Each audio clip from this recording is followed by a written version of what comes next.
and welcome to this episode of Kennedy Saves the World. It is our nation's 248th birthday, and I need to straighten my hat. There we go. Oh my gosh, do I look so sane? So we need to celebrate, and it's okay, because guess what? Loving America is back. It took a powder in big cities and in liberal neighborhoods for a while, and then people realized, wow, taking a knee for the national anthem and hating cops is really stupid and boring. And the entire dystopian view that progressives and socialists have given us, it has crumbled, it has failed, it was nothing to begin with.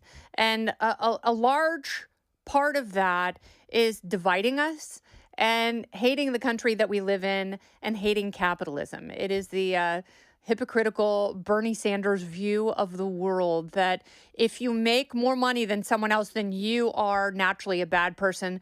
We know that not to be the case. We know it is much better to have a great idea and be able to capitalize on that and make the world a better place, saving the world with your idea, your product, your vibe.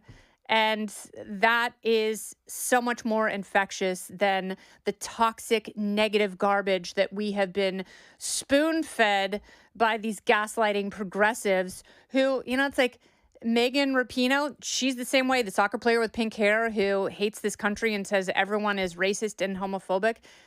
They're all of the same stripe, and it is very narrow. It is very myopic. And I have always been taught, thankfully, by my parents and my grandparents to love this country. And I will tell you why. My grandfather was very, very old.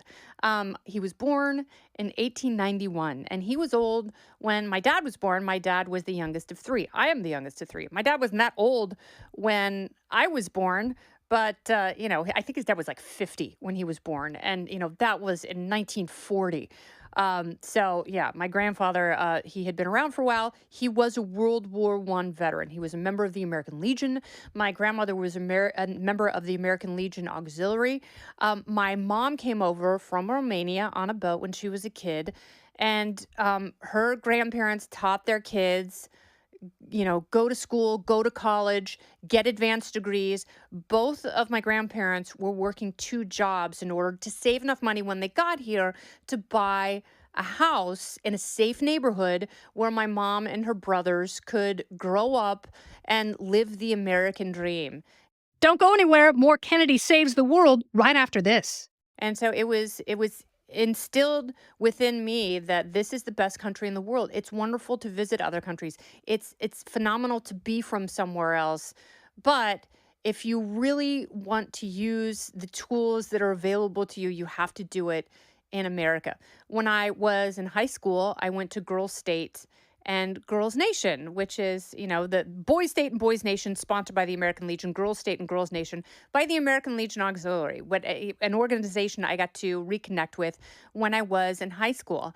And that's when I really learned about civics and patriotism, and going and representing the state of Oregon at Girls Nation as one of two U.S. senators the summer before my senior year in high school was a transformative event for me. And I remember being on the White House lawn with the rest of the delegates, the rest of the senators from Girls Nation, and singing the national anthem with President George H.W. Bush right there. And I was filled with pride. I felt like I had been placed somewhere where I got to witness something patriotic and beautiful and whole and real, standing next to the President of the United States of America in D.C. on the White House lawn. And I felt like it was everything that my parents and grandparents had ever wanted to show me. And that feeling propelled my desire to do well and achieve things and visit places and meet people and push boundaries and find the things that we have in common, find the connections. And I think that is also something that is so wonderfully American. And I love going to other countries. I visited my third new country this year, just a couple weeks ago. And one of the things that binds us together is, oh, where are you from? And learning about that. And I feel like Americans, believe it or not, they're not the a-holes of the world that we were painted to be. We're actually naturally curious people. And be proud of that curiosity. Be proud of wanting to find the common ground with other people. Be proud of your country. Don't be ashamed to put your hand on your heart when you're at a baseball game and you hear the Star Spangled Banner play. It means something. It means something to a lot of people who, broke their backs and worked 2 jobs and sacrificed everything and put all of their belongings in one suitcase so they could find a place that would make their lives better. And in return, they would do whatever they could to make the country better.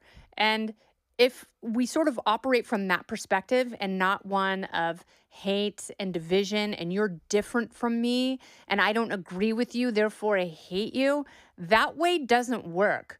So the way where we find our shared humanity, that is back. So enjoy it, embrace it today.